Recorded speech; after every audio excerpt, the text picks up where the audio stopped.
Hello there, listeners. It's Susie New from the Australian Society of Anaesthetists, and thank you for listening to our podcast. It's called Australian Anaesthesia, and it's where we talk about all things relevant to anaesthesia here in Australia. This episode has been way too long in the making. That is completely on me and nothing to do with my guest, who many of you may already know. In this episode, I'm chatting with Dr Stan Tay, podcaster and content creator at the Anaesthesia Coffee Break podcast and Adrenaline Memories, where he provides insights into the primary exam. Having said that, Stan and I could have talked about a lot of things from podcasting to medical education, but in this episode, I wanted to focus on the anaesthesia billing app that he has co-developed.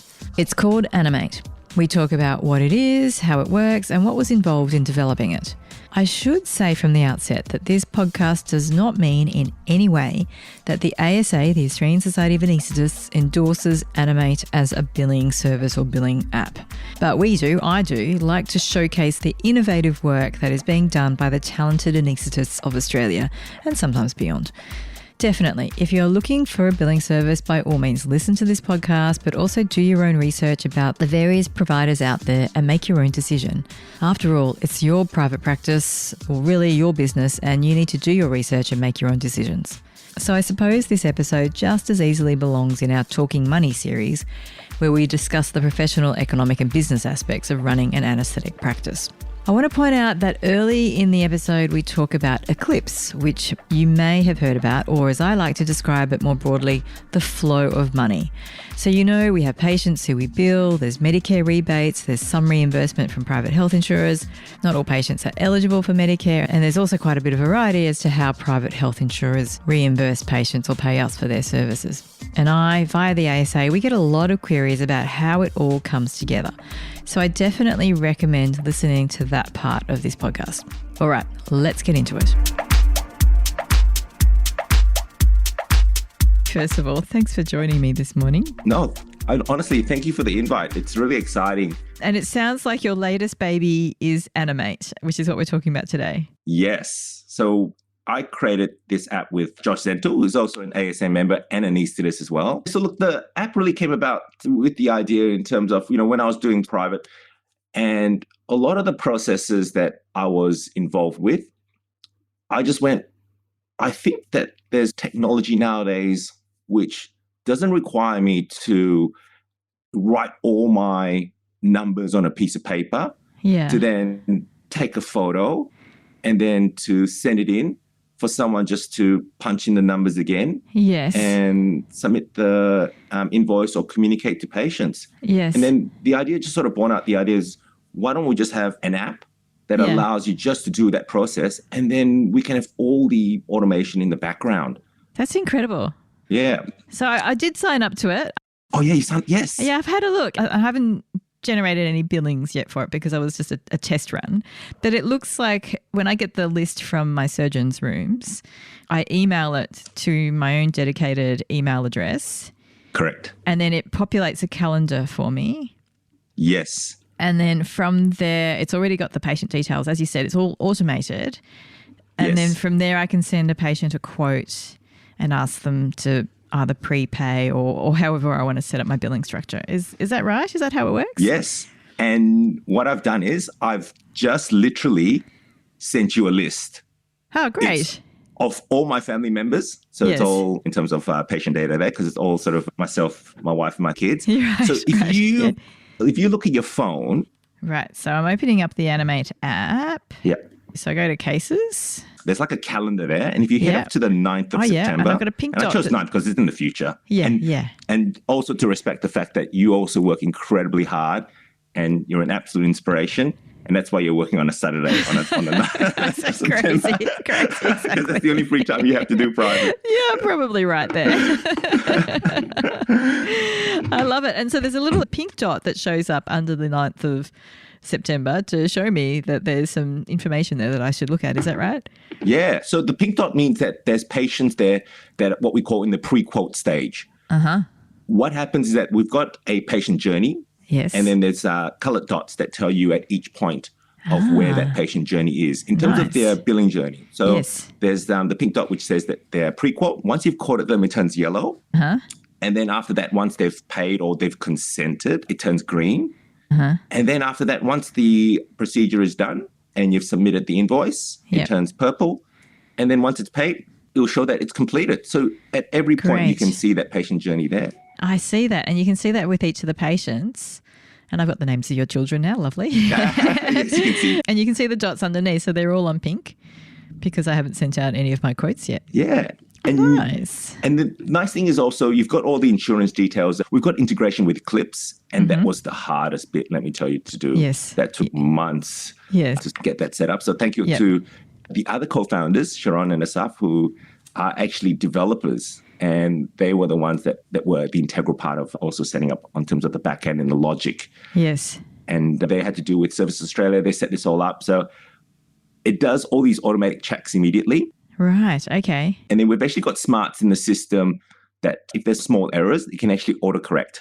Yes. Right. Can I digress for a minute? Yeah. Because this is something that a lot of our junior career, like early consultants and provisional fellows ask me is, what is the flow of money in terms of getting paid and eclipse? So can we just walk through a few scenarios? Is that okay? Absolutely, yeah. Okay, so just say you have a patient and they've got private health insurance. Yes. And the private health insurance rebate is not sufficient to cover your fee. Yes. And just say you're going to bill them after the procedure.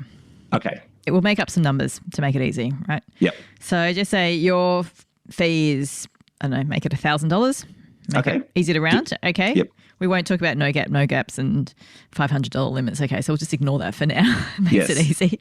And just say the insurance rebate, it's at about $30 a unit, and just say it's going to be $600 rebate. Okay, so we're looking at a 20-unit case, roughly. So you will invoice the patient for $1,000? No. So, yes. Okay, this is where where people get completely lost. So, so what happens? So your invoice is $1,000. Your invoice is $1,000. And it really depends on the health fund. It's very health fund specific. So the rules are all set into the engine that we've got. And for example, let's say for most cases, people will be a health fund that has a non-gap of $500.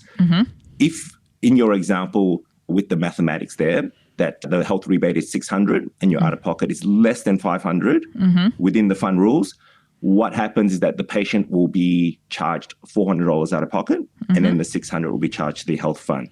Now, in that scenario there where you're post-paying a patient, what will happen is that there will be a consent that will be provided to the patient explaining all that and detailing all the calculations associated with that and what their expected out-of-pocket will be, as well as what the health fund will pay. And then also, we've also got a page where a patient's going to look at in terms of what the ASA rate would be in comparison. So you're charging $50 a unit in this scenario here.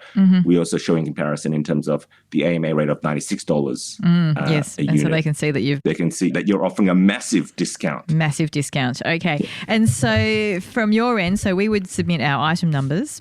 Yes. And then an invoice would be sent to the patient for $400. Correct. And That's then that right. invoice goes to the health insurer for $600. Correct. Via Eclipse. Via Eclipse. Okay, Correct. good. And that's where people go, what is Eclipse? Do I need to sign up for Eclipse? And it's like, no, the billing companies do that all for you. Correct? That's right. Okay. Yes. And then some people get confused because there's also a Medicare rebate associated with medical services that are rebatable. Yes. So who gets that? Where does that go? Okay. So with the Medicare rebate, what happens is that with health funds, when they charge you the $600, there's a Medicare rebate which is probably around $20 a unit at the moment. And Medicare will pay 75% of that. The health funds, if you're within their agreement of charging that $500 or less, they will top it up to $30.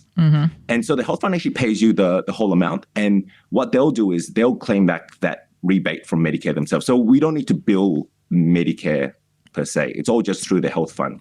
Exactly. Now, Great. The rebate only comes in if you are looking at self-insured patients. Yes. And it's more so in terms of, patients will actually get that money back. You can't actually charge out of pocket for patients who are self-insured. You have to charge a total fee. Yeah. And then they can either claim it back themselves or you can go through the integration where we're developing at the moment, where you can have patient claiming. In other words, that you claim it on the patient's behalf and that will get sent off to the patient. So a couple of things that we went through really quickly there that I just want to recap, and that is if you've got a patient who you are billing through their private health insurance, then the insurer will sort out the Medicare rebate. Yep. So once it's gone off to Eclipse, you don't need to get involved with Medicare. The health insurer will handle that. And then the difference is when you're charging a patient a total fee and then you're leaving it to the patient to claim the rebate. Yes. That applies definitely for the non-insured patients. You just charge them your total fee. They'll make whatever claim they need to from Medicare. Yes. And that's great that you're getting an integration because that's what a lot of general practices do as well. Yeah. Yeah. They'll claim that Medicare rebate on your behalf. And I know that a lot of people, for some insurance companies, they will treat those patients as if they're not insured and then charge a total fee. Yes. And then in that case, if you're using Anaemate, you just charge your total fee as you normally would, and then they will claim back their rebate. Correct? That's right. So obviously it depends because NIB had that GapSure product that they've got, which allows a gap of $500 or more for unit values of more than 5 or more. Mm-hmm. With their other product, the Medigap product, which is the no gap product, as soon as you charge, $1 over their no gap rate, you have to charge them a total fee. Yes. So it's the only health fund out there at the moment, I think, that does that. Yes. I think the rest of them have moved to some sort of model where they allow a known gap. Lovely. I did notice that when I signed up to Anaemate, that it automatically signs me up for the NIB Medigap product. That's right. If I don't want to be part of the NIB Medigap product, it's just a simple matter, or any of them. I shouldn't just single out NIB here, but any of the Bupa or the HCF known gap products, then it's just a simple matter of me contacting Anaemate and saying... There should be an option on the sign-up which actually allows you to define that you're a GapSure NIB member.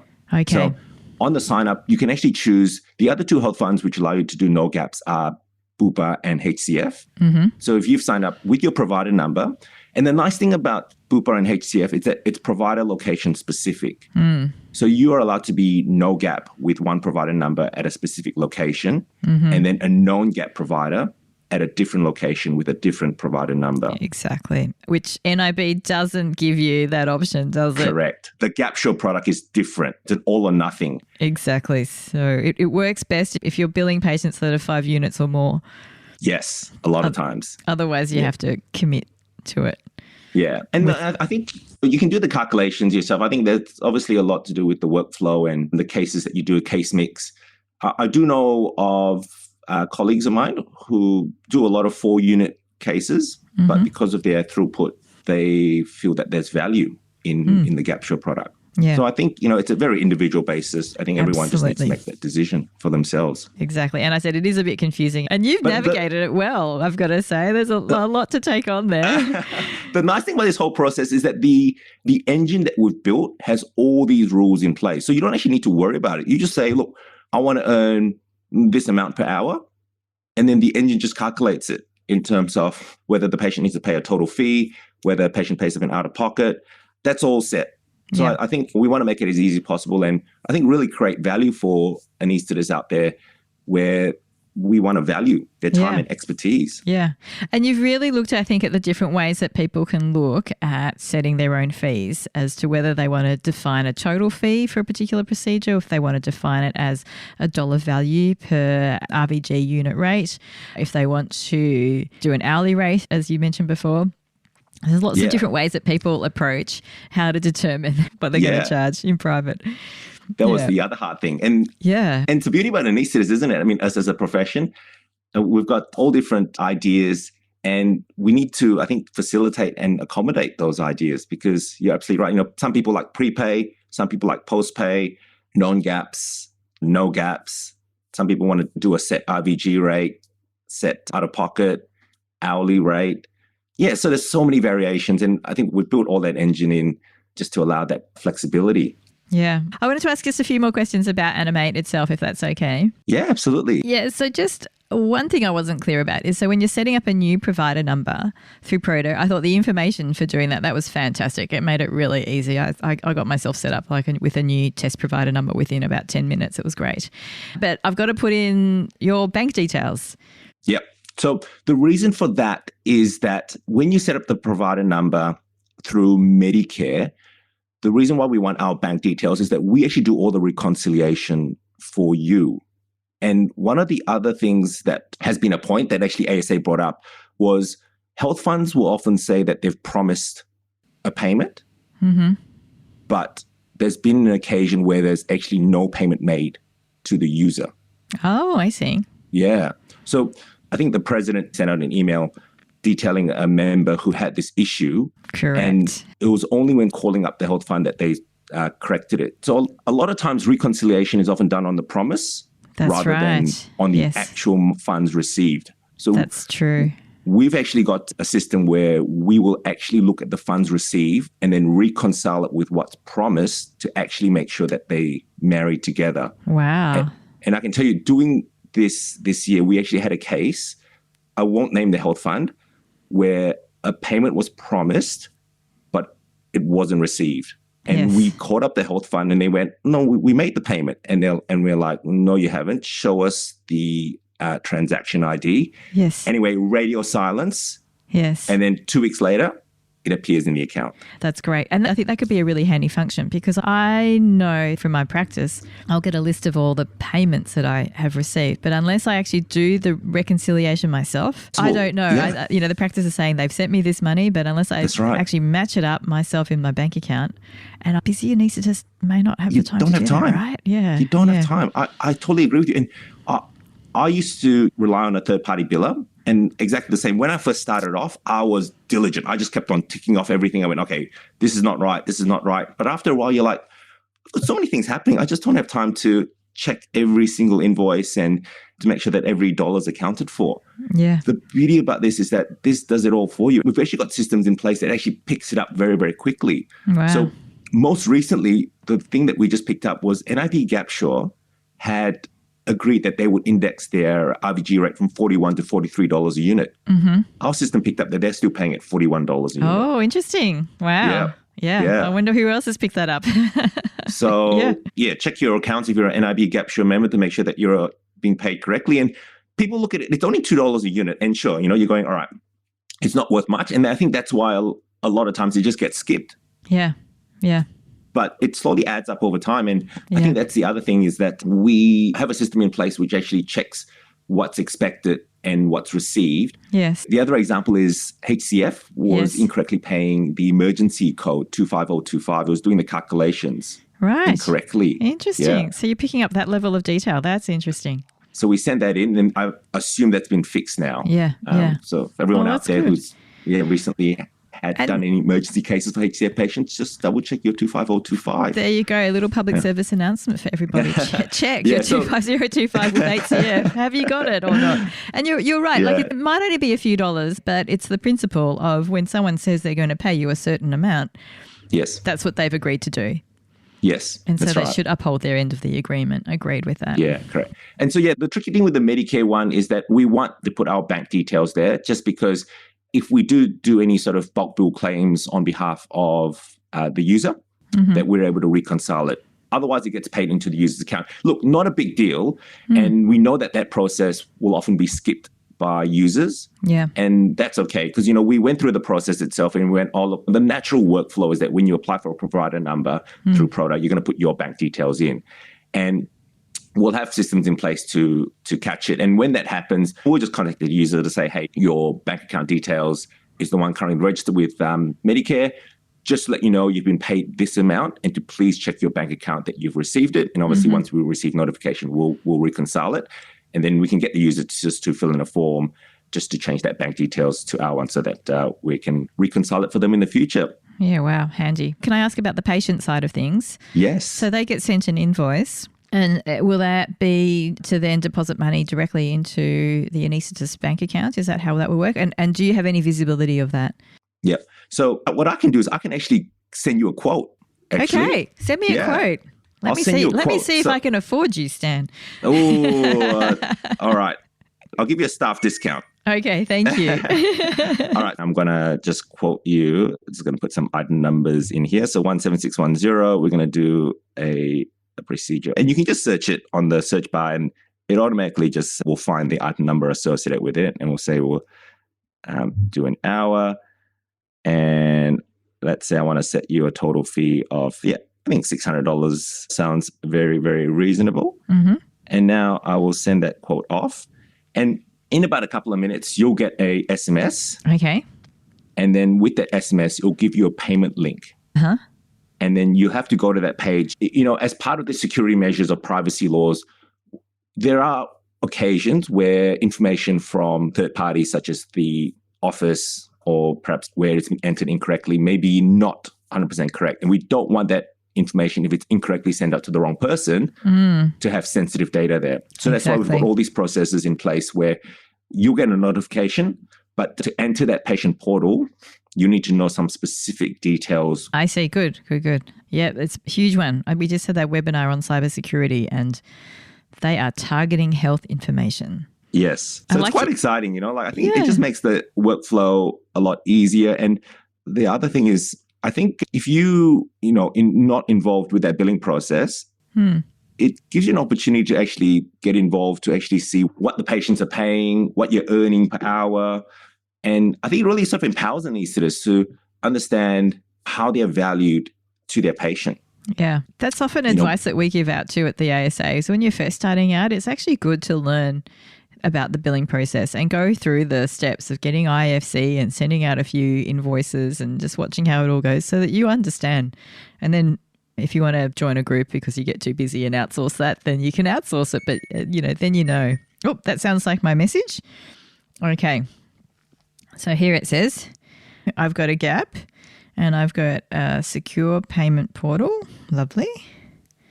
I see. And then I have to enter in my details to confirm that I'm actually looking at the right account. That's right. Great. Correct. And so hopefully in the future, when you go through this patient portal page, our vision is to have this page personalized. Mm-hmm. At the moment, it's a very sort of standard text. Oh, yeah, I see. Yeah. Yeah. That just explains the patient introduction of the anaesthetist. Yes. And then just goes about in terms of how all the fees are calculated. Great. So I'm going to understand and consent. Yes. And then I can do credit card or bank transfer. Yep. And again, we'll actually collect the payments on the user's behalf. And again, we do that so that we can actually make sure that we reconcile it and make sure that it's the right payment. Because one of the issues is that we don't want incorrect payments. So again, it's that idea of payments promised versus payments paid. Yes. And because of that DOT system before of the patient's journey, you can see whether they've paid. So if you collect prepayments, but you won't start unless you know that the prepayment's gone through, you'll be able to check that your end, that the DOT has changed to the correct colour.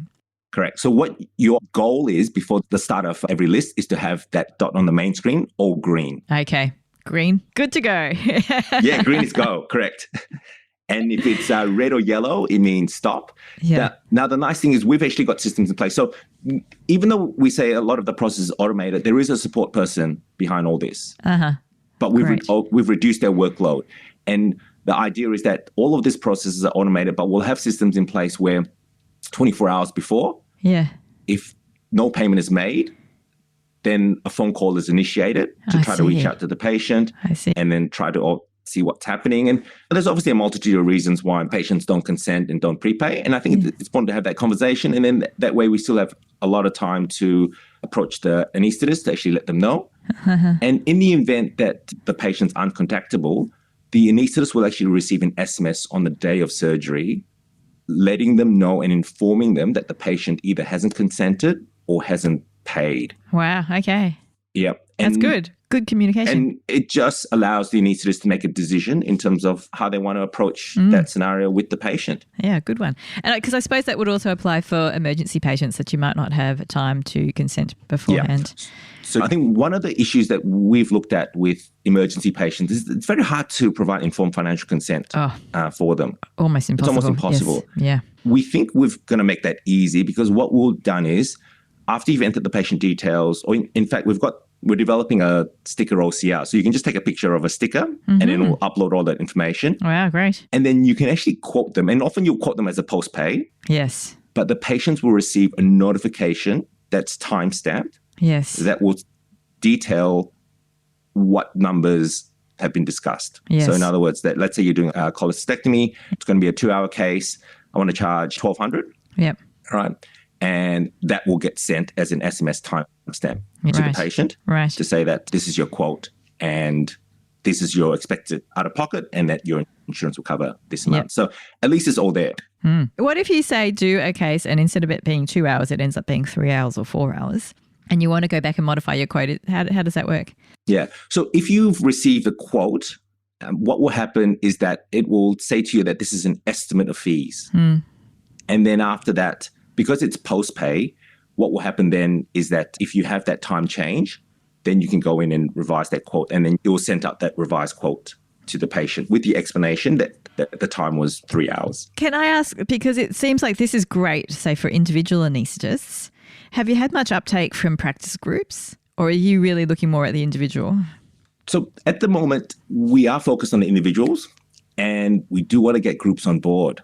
Now, with groups on board, it is going to have to be a discussion, because one of the key things is that the services that groups provide goes beyond just bill management. It's also leave cover. Yeah. It provides a resource in terms of moving sort of anaesthetists around with list. So there's a lot of list management processes involved, and we'll have to develop that. Now, the other thing that practices also need to take into account is that in terms of the overheads required for billing and reconciliation, that's all done in the app already. Yeah. So, with regards to groups who run at a certain percentage, our aim is really to lower the cost base for the group, provide an even better service, and I think just facilitate that process and user experience and also patient experience as well. So with groups, it's going to be a bit more of a decision with regards to coming up on board. But for the individual anaesthetist, it's been, amazing. I think that the take-up there has been really good. And good. We haven't done any advertising yet. Yeah, I was going to ask, talking about cost just there, you mentioned it briefly, because so far I've signed up to the app for free. I haven't had to pay anything. Yes, completely free. When do I pay? When do I pay you? Yeah. How do you get paid? So the beauty about this app is just sign up, and then whatever you use, you just pay a 2% fee in terms of any fees that we collect. Right. And if you do any public and private, because we know that is a service, it's only 1% for public and 2%. private. That's a lot lower than a lot of billing service fees. And that was the reason why we developed this whole idea. Was that, a couple of years ago, I was paying around 2% for my billing service. And then, with whatever's happened, they increased their fees to 4%. Now, the calculations to me just didn't sit right, because I was going, look, I understand with inflation and rising costs, you could justify a certain percentage, and you are charging a percentage of my fee. So as my fees increase, your fees increase too. Yes. But to go from 2 to 4, you're doubling your fees. Yeah. And then very soon after that, it went from 4 to 7%. And I went, all right, that's enough. And that's when I approached Josh and said, we need to come in with this idea and come in at 2%. That actually gives value to anaesthetists and actually provides all the things that we want from a billing service. Oh, well, I love the idea that you're supporting anaesthetists and keeping your fees low. Yes. I was one of the questions I wanted to ask you is, what was the motivation for setting this up? And you've answered that. Can I just dive a little bit more into behind the scenes? Yes. When did you first get the idea to start this? So funnily enough, Susie, I think if you talk to a lot of anaesthetists, I think they've all got this idea. Yes. Do you know? We all complain about our billing percentage fees. You're probably right. I would tell you that you talk to, a number of anaesthetists, and I honestly believe that the hardest bit wasn't the idea. It was the execution of the idea. And I think that's a lot of things in life, isn't it? We've got all these really amazing ideas. Yeah. It's how do we execute it? Yeah. So how did you execute it? It does take a team. I do have to give credit to Dr Stan Tay, my co-founder. Yes. And he's been a lot of the drive, the engine behind all this. Right. And I think that with ideas such as this, my advice would be for any ideas outside of anesthesia in medicine, I think it takes a team.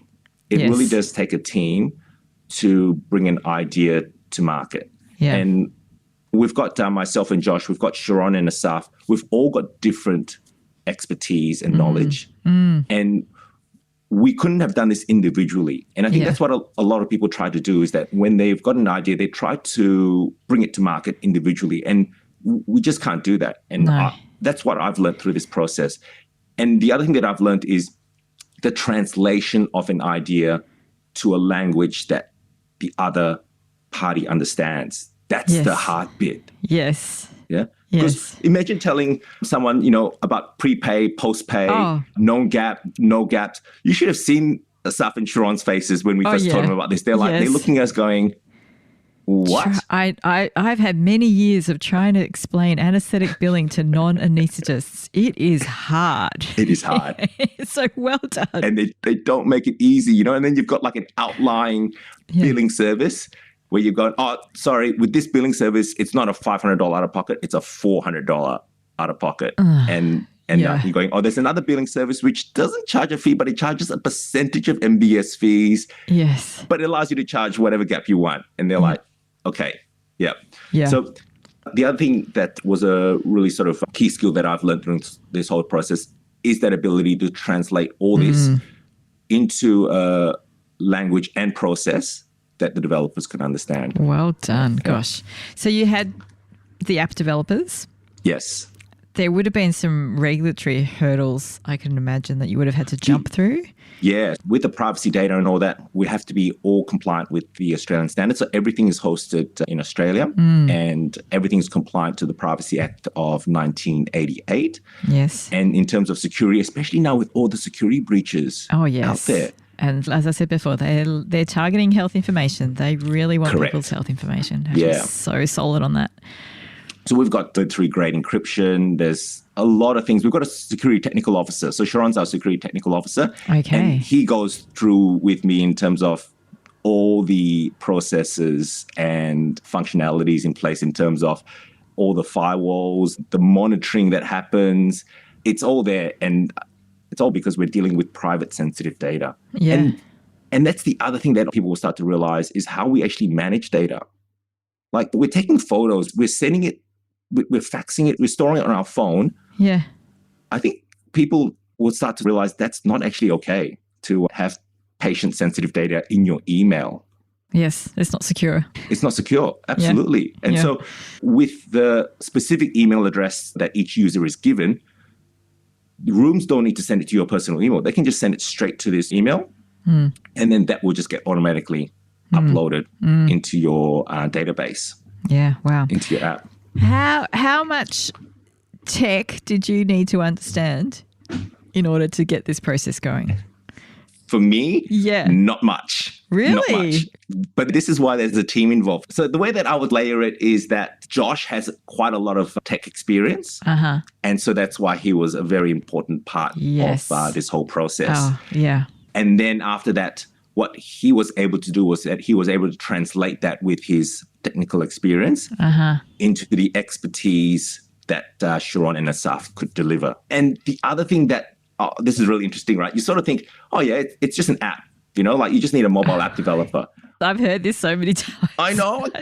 And that's why I said, I was like, well, just make the app. And just make the app. I was like, well, how hard is it? Like, I've seen YouTube videos. Yes. I've seen people put screens here. Exactly. They're like looking at me going, no. And I'm going, okay, so what needs to be done? They're like, well, there needs to be like the brain, like what they call the back end. Then after that, there needs to be like the dashboard. And then after that, there needs to be like the mobile app. And then there needs to be like a front end, and they all need to come together and integrate, and then all get all these different processes in place. Yeah. So I'm going, you can't do this on your own? And they're like, no, we need a specific developer to actually develop that. Yes. And then after that, they're going on about UI and I'm sure you've heard about this. The UI, the UX design. CX, Oh my God, I'm going, what is going on? I'm like, I've skipped a couple of generations here. Yeah. That's what it felt like. I know. I have this conversation all the time because we interact with technology every day, and we consider ourselves as anaesthetists, I think by and large, quite tech savvy because we've got complex anaesthetic machines. We can troubleshoot them to a degree. And then, you're on the internet every day and you think, oh, surely it's just a matter of ... when you actually get behind the scenes, you realize, yeah, exactly that. It's far more complicated, and there's very specialist skills in there. Yeah.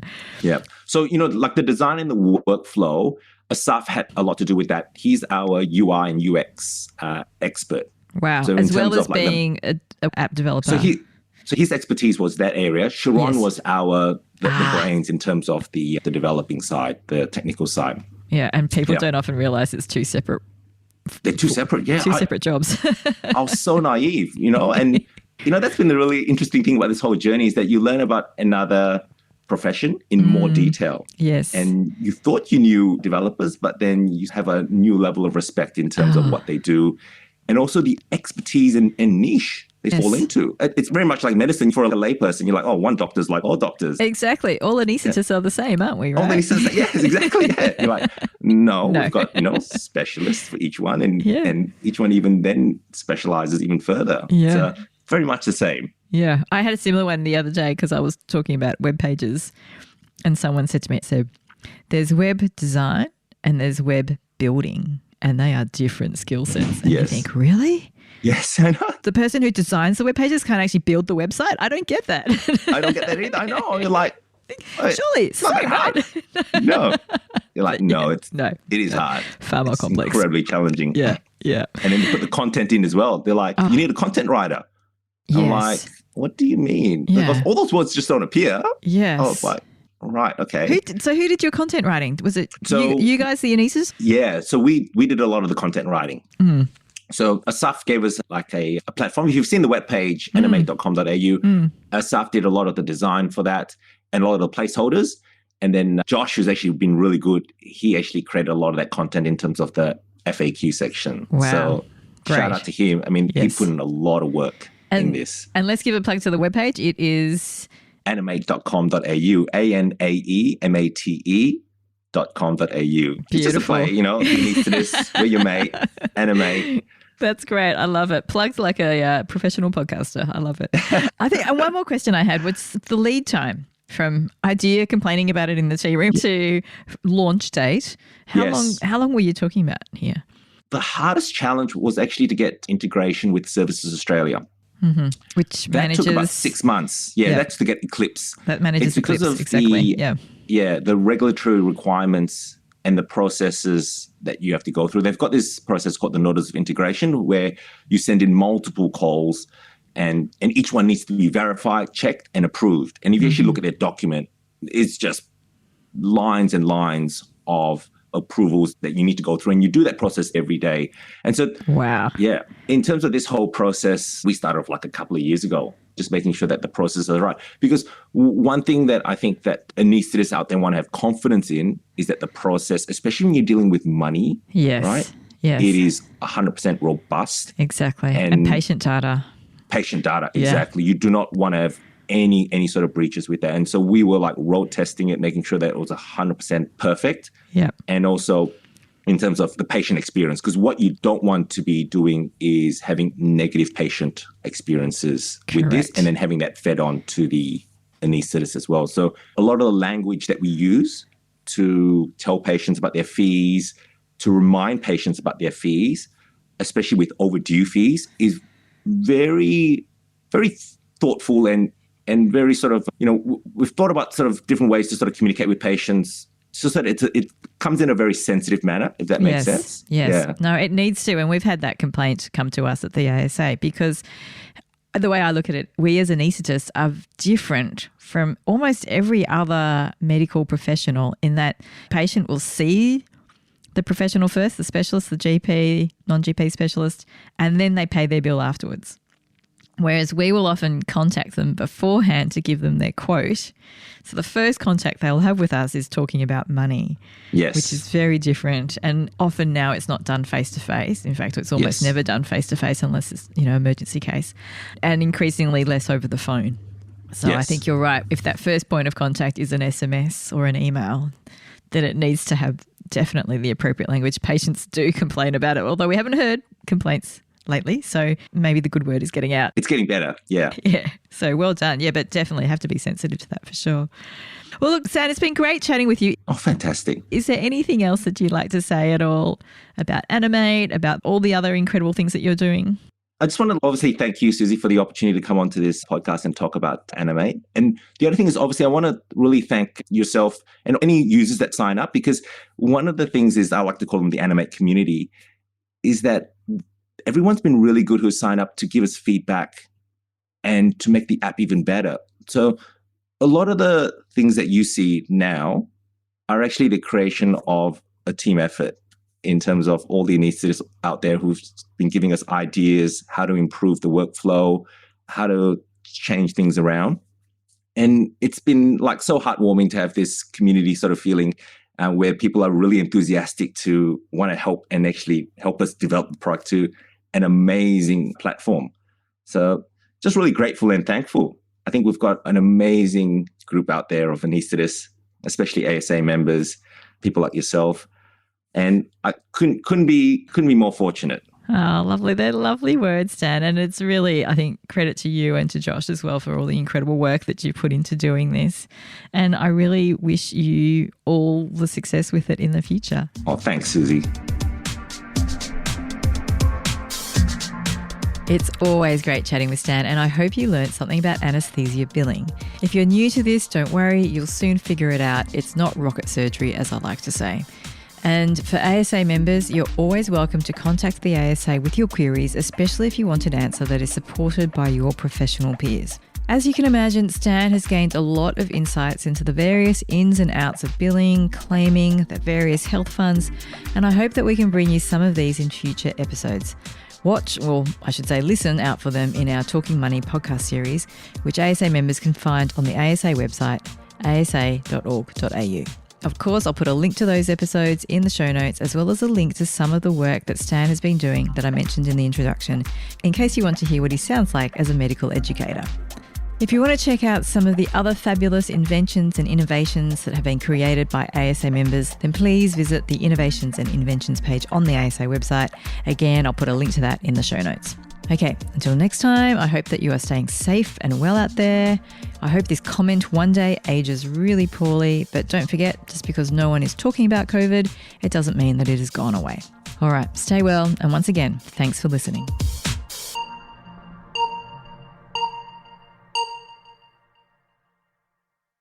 This has been Australian Anaesthesia, produced by the Australian Society of Anaesthetists, with many thanks to host and editor Dr Susie New, with music by Soda Lime Music, sound and engineering by Bearview, and graphics by the ASA Communications team. For more content, please visit www.asa.org.au.